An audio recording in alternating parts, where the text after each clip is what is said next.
Check it out. This is D.A. Smart, the Black Terror. I'm from Chicago, the Southside. Representing Terror Records. Now, what is that? I'm from Robert Taylor Homes or Vulture City, where the folks at. You know what I mean? I'm also from A.G., Altgeld Gardens. I mean, you know, D.A. Smart is an acronym. I mean, devastating, abolishing, smashing, mostly around rough territories. Been rapping for years. It used to be devastating A. But when I started smashing niggas on the freestyle tip, I had to add something to it. You know, devastating, abolishing, smashing, mostly around rough territories. Well, it was Robert Taylor until I started traveling to other projects and slaying MCs in other projects. And to me, at that age, I thought them was rough territories. So that's how the name evolved, D.A. Smart. I'm the Black Terror because the is the definite article, black, the essence of all color, terror, one who inflict fear, that be I.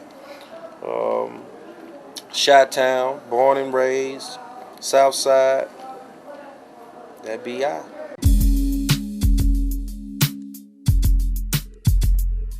Well, you know, far back as I can remember, I always been into entertaining.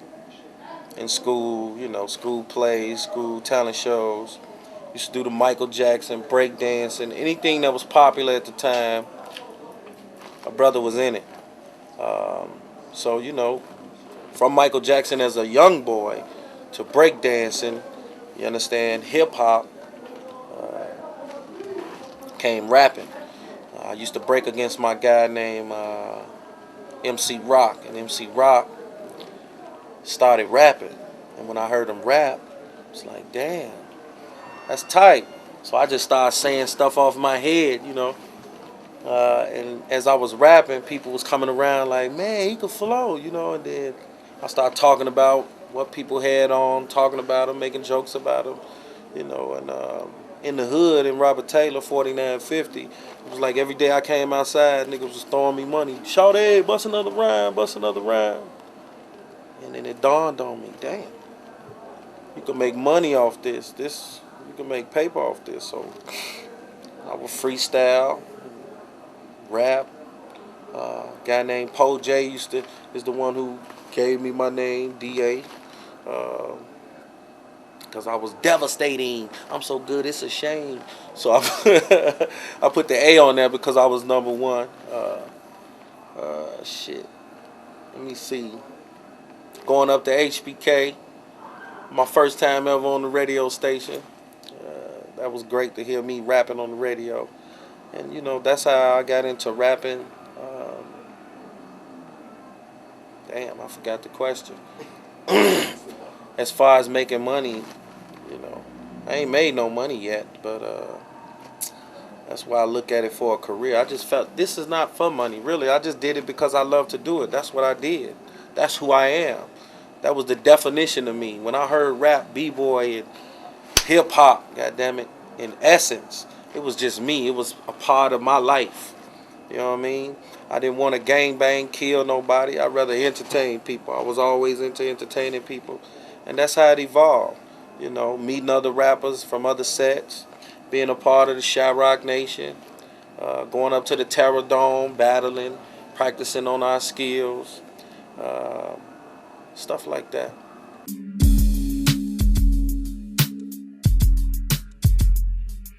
Okay, far before I got involved with the Nation, I rapped about what I knew. I rapped about what I saw. Coming up in the projects, I saw struggle. I saw pain. I saw bad living conditions. And my first rap I ever wrote was with Johnny, and it was called Ghetto Cry. Living in the ghetto is a pitfall. It's old school. I mean, 80s. So don't think it's going to be super tight. But anyway, living in the ghetto is a pitfall, spray paint, graffiti. It was called Ghetto Cry, whatever.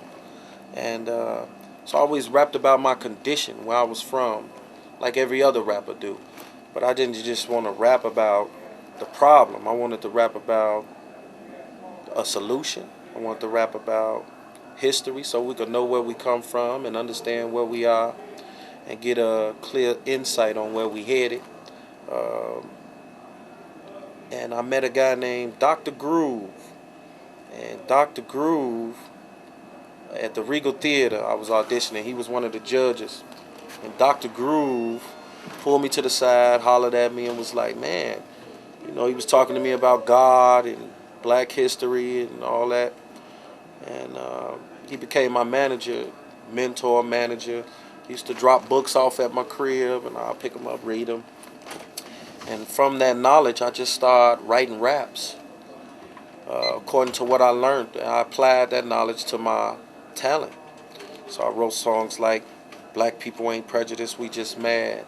I wrote songs like Message to the Black Man, Message to the White Man, conscious songs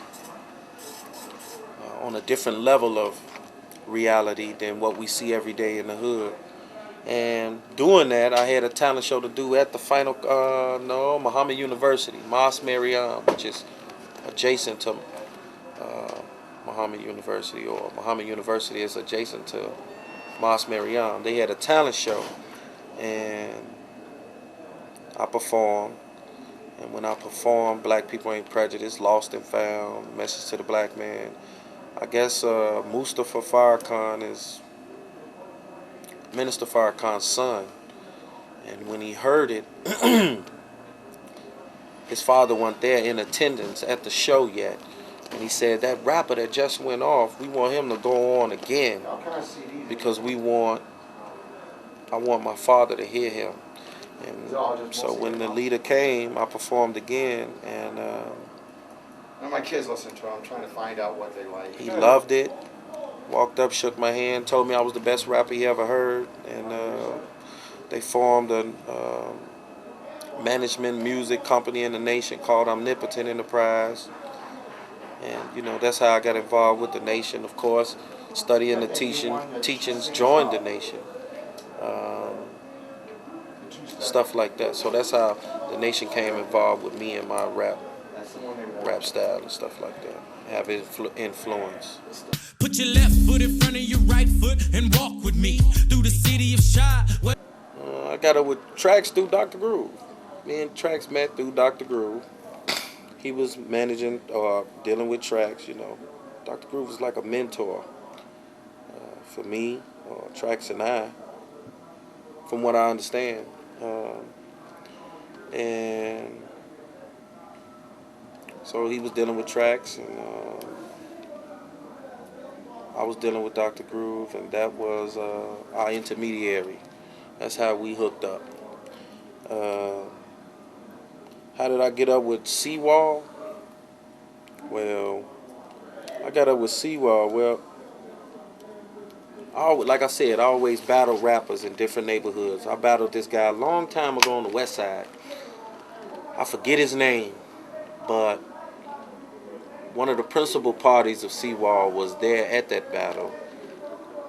He actually put up the money for the battle. His name was Lucky. And his name is Lucky. And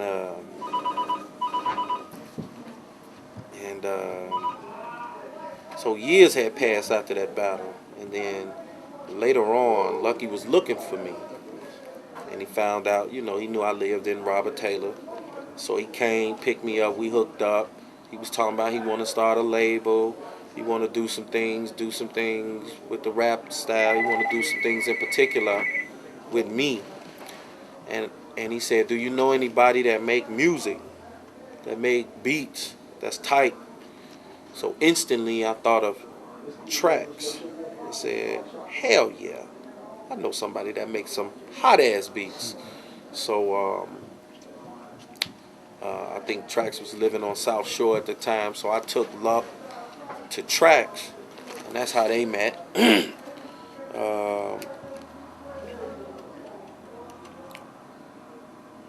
They met. We all met. We met, had a meeting, talked about it, and Traxx already had like a record company going on, or record company happening, and I guess him, Luck, and whoever else was involved with the Seawall thing collaborated, and that's how Seawall became Seawall, and we all came together. That's how I got involved with Seawall. That's probably the beginning of Seawall. The vultures be. Have you heard of the city crime? Sociologists be telling me the city. Well, like I said, I was a conscious rapper. And when Seawall started blowing up, or, you know, Do or Die, Twister, Luck wanted to take it in a different direction. You know, we was hip-hoppers. Me, Traxster, all us, we hip-hoppers. And he was saying, yo, we got to sell records, Blase Skippy. We got to, you know, basically come under the cover that everybody else is coming.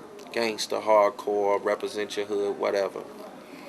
And so I couldn't come up with nothing. Because I was so pro-black. I was so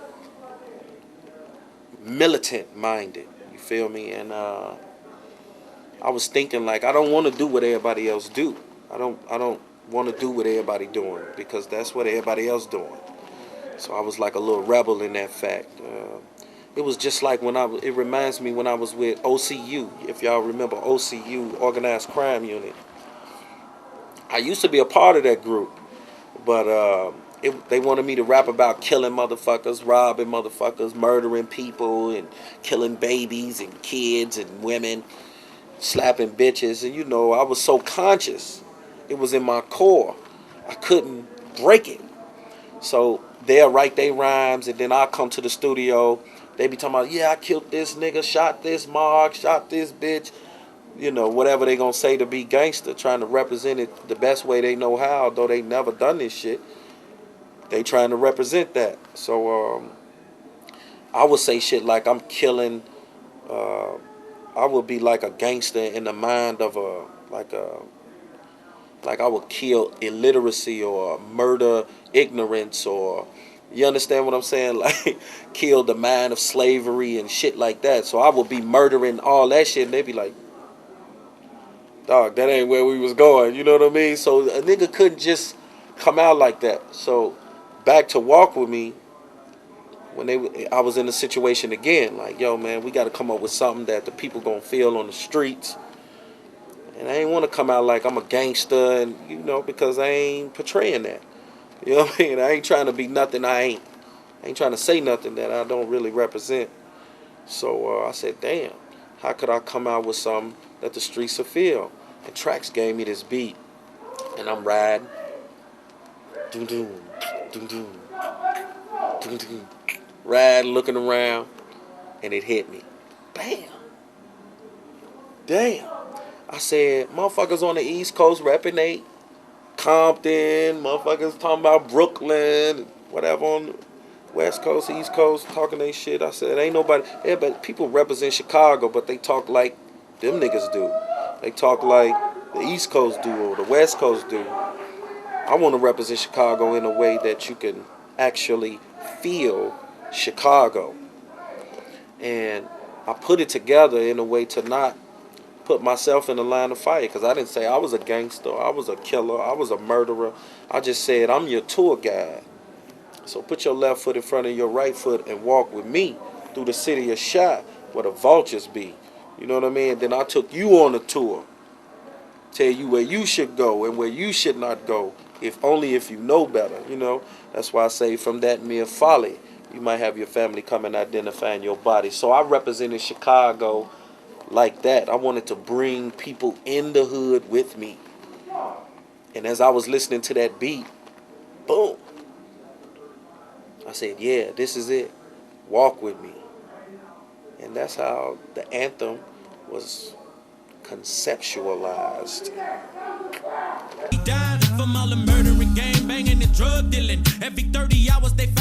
I felt like that was the shit when I wrote it and I heard it myself. I said, damn.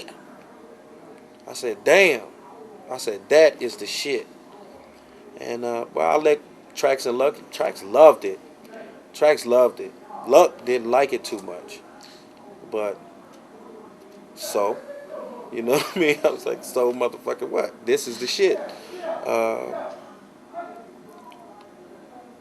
It was different to me. It wasn't like nobody else shit. It wasn't duplicating what you already heard. It was some shit that you ain't never heard before on the level you ain't never heard it before. And plus, niggas wasn't saying GD, BD, MC in records. They wasn't hollering no gangs on no record because then you probably had got your wig split. So I guess that's why it's a classic. It's an anthem because it's the first ever done like that. So I'm actually proud of that. Body with some slugs in them, and ain't no blood in it. This the ill state, nigga. It was my idea. It was my idea to come up with the 1 in a million because I was conscious, all right? And if anything is going to aid and assist black people getting out of the condition that they was in, I'm with it. I'm with it. So, okay, we marching on Washington. I wasn't here when Martin Luther King marched and all that old shit. I wasn't able to participate in that because of my age and when I came on the planet. So now here it is again. I done studied all of these men. I done studied all of these great men that came before me and admired them. And now it's one in our midst. Minister Farrakhan calling 1 million black men to come to Washington to show our responsibility in this cause for raising the black man from this dead level to a perpendicular level. You feel me? So how do I support that other than just showing up? Shit. I dedicated my talent to it. Let me do a song to commemorate this great event. And that's how I used to think of, I don't know if it was Lou Ross or some goddamn body. That's it. A 1 in a million. Whoever the hell that was. I don't know his name, but I was going to use that. But, of course, I went to Traxster. He was like, nah, D. He said, but I got an idea, but I brought the little sample in that I wanted to rap on that. Doom, boom, boom, boom, boom, boom, boom, boom. Made me a little hook. Gave it to Traxster. He took it and did his thing with it, and shit. That was 1 in a million. We went to the Million Man March. I don't know exactly how much we sold, but I think we used that money for the coffers to start a seawall, to however great that it peaked or however great it will be. You know, that aided and assisted in that movement. And ain't no love in it. Now we gon' start with the Southside, what GDs and BDs. Based on what I know about it is, we all did this. Me, Pink House. If y'all don't know Pink House, then you need to. Isadore Pink, that was his name. Rest in peace, brother. Me, Pink House, Land of, LOC, Trax Group. Used to be Land of, what? The Land of Correction, the Land of, I forget the name of his group, but it was LOC. I remember the initial. We all did this commercial to send to some person at Sony or I don't know. Groove was in charge of that. And again, I was a young boy at the time. So we did this commercial and I did my little thing back then, you know. It was happy rapping. You know what I'm saying? We all did our little commercial aspect of our hip hop.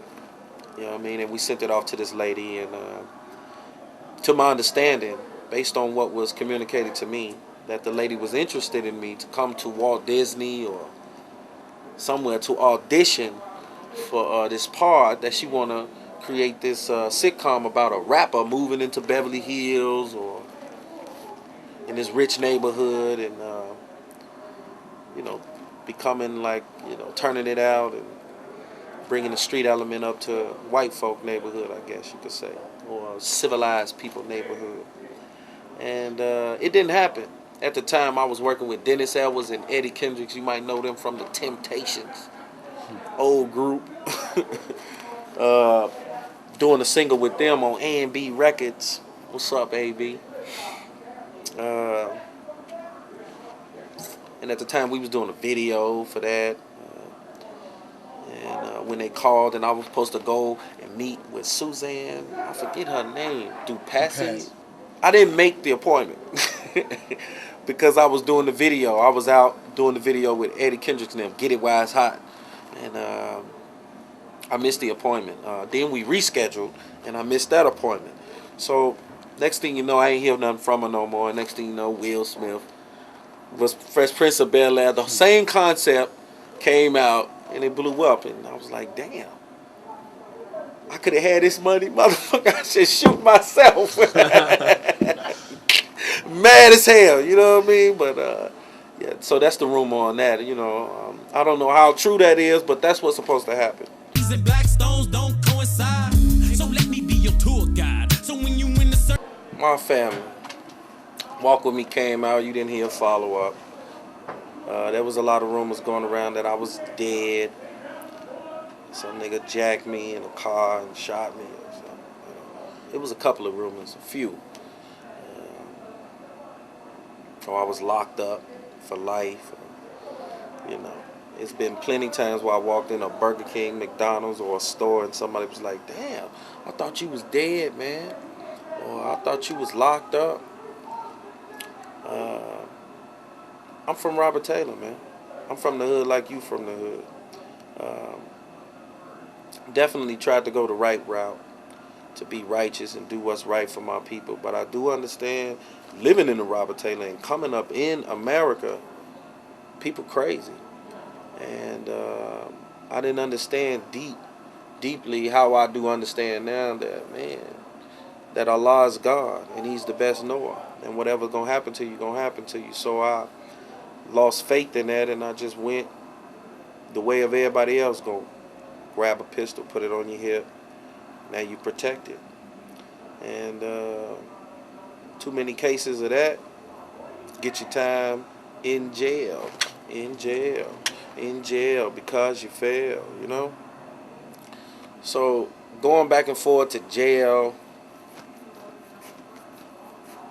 time going and going, you know, you get discouraged, you know. Damn. That's all it was, man. It wasn't bogus charges put on your boy. They tried to pin a murder on me. A lot of bullshit like that. That's discerning to me, you know. When I don't mean no harm to nobody. I'm just trying to protect myself. You feel me? Just trying to stroke the streets, poke the beats, hold the heat for those that's hoping to creep. And it got a nigga 6 feet deep. Though I'm not dead, you know, deep in bullshit. And with all of that, I just got involved in that and stressed out over that. You know, and that's what happened to me. But now, nigga, over that, that's over with. No murder charges, no gun charge. Well, they still on my record, but I'm free. And a nigga back to represent for Shy once again.